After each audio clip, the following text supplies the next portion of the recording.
Chashelle, and this is my audience. Have you ever wondered what was your purpose in life, and if you've already stumbled across your future career path and not even know it? Well, years ago, I had no plans in going to college until the passing of my grandmother and witnessing the unmannerly and unpleasant attitudes of her therapist that made me realize I can do this type of work. I'll have more compassion and dedication than they had. I felt if you are going to be in the healthcare, then you need to be a people person and actively engage in your clients. I didn't know what therapist I wanted to be, but I knew I had what it took to properly care for and take the initiative in putting my clients' best interests at heart.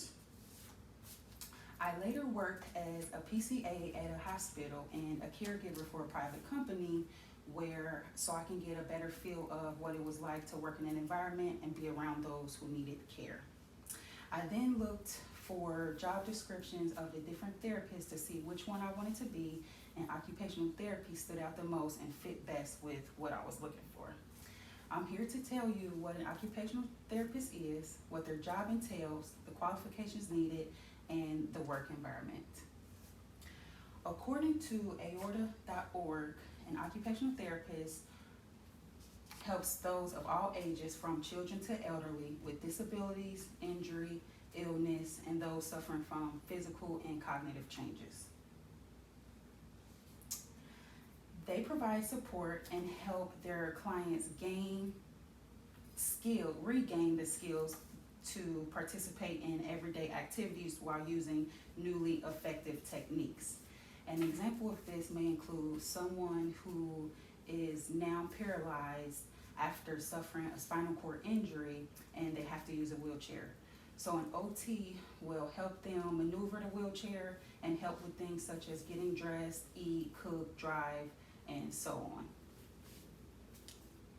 This is done through an individual intervention evaluation in which the OT, the client, and the client's families they discuss the client's goals and help and work towards improving their ability to perform daily.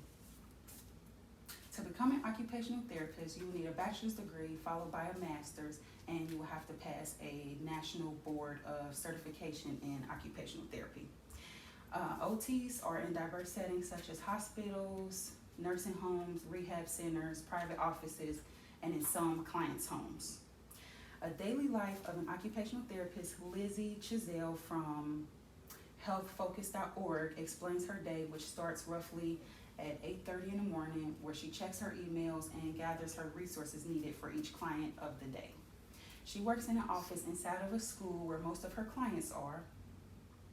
And on this particular day, she spends an hour with a 5-year-old girl who has a global developmental disorder, this delay, and that means she has a delay in physical, emotional, social, and communication skills compared to the children her age.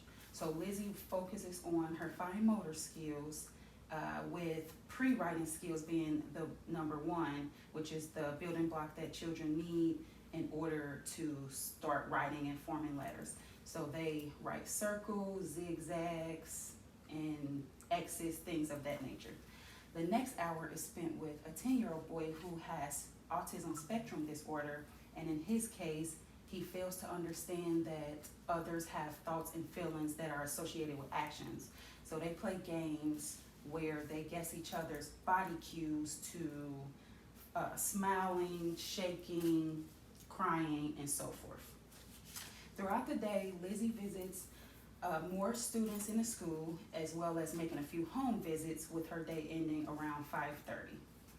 When I graduate, I plan to work with the elderly, and I would love to travel to different nursing homes, some private offices, and the clients' homes. Every life has a purpose. Some may not know what that purpose is, but that's okay. The first step is to be happy and enjoy what you're doing. There will be trial and error, but as long as you are taking the necessary steps and moving forward, the rest will follow.